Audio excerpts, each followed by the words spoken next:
a worker from the Treasury Employees Union, Marlana White. She's furloughed. Marlana, let's hear about it. How you doing? Marlana, everybody. Hi, I'm Marlana White, and I have worked at the Bureau of Fiscal Service, formerly known as the Financial Management Service, for 9 years. In my job at Fiscal Service, I lead a team that is responsible for producing the monthly Treasury Statement. The monthly Treasury Statement includes the receipts and outlays of the United States government. The statement for September will be delayed because of me and the colleagues. We were told to go home. The September statement is particularly important because the figures give all the entire information for the fiscal year, for the entire fiscal year, for the surplus and deficit. A lot of the people on Capitol Hill depend upon this information. I have a daughter. She is 12 years old, and she is counting on me to be able to pay my bills. And my pay has been frozen for 3 years. And now, I, along with the rest of the federal workforce,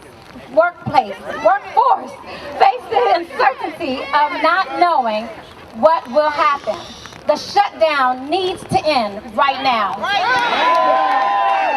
Thank you, Marlana.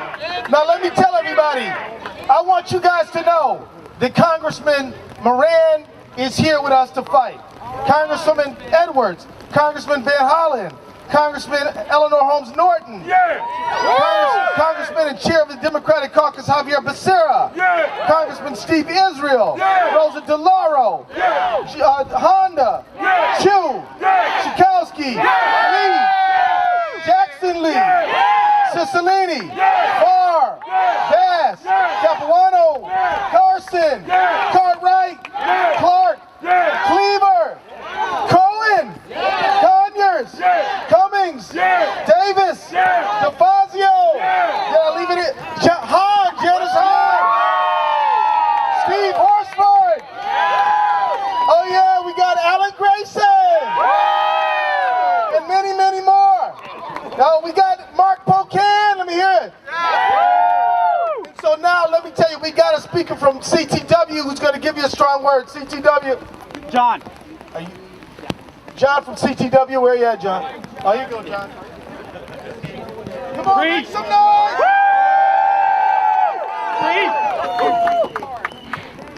Hello. My name is John Anderson. I'm a line cook at the Smithsonian National Museum for the American Indian.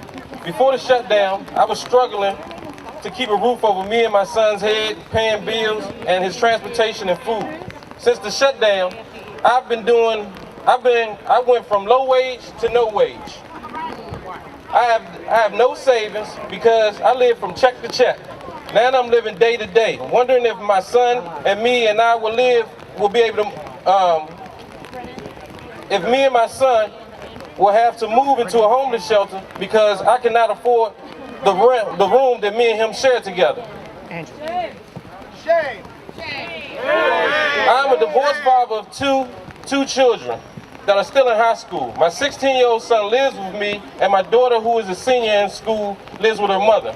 My daily decisions are not about if I'm going to go to gym or go to a yoga class, but rather that if I can afford to pay transportation for my son, get an education, or does he stay home and I use the money to feed him?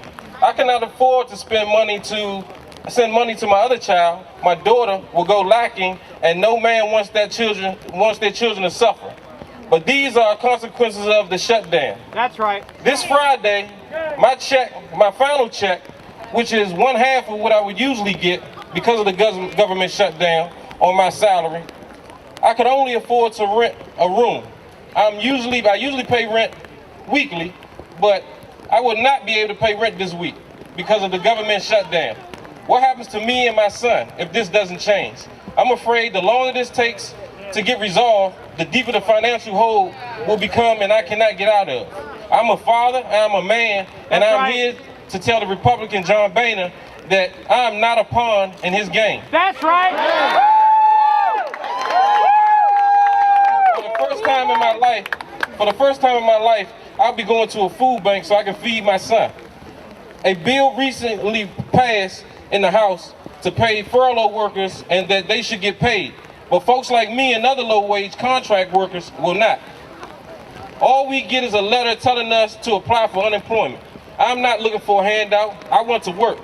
In the meantime, I have a construction background, and I do little side jobs and anything I can do to feed and take care of my family.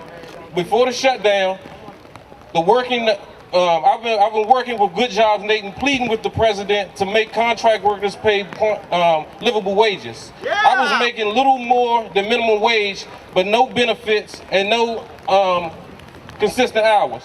For a father of a teenage son and daughter, it's still tough. I'm now pleading Republicans, please reopen the government now. Open the government!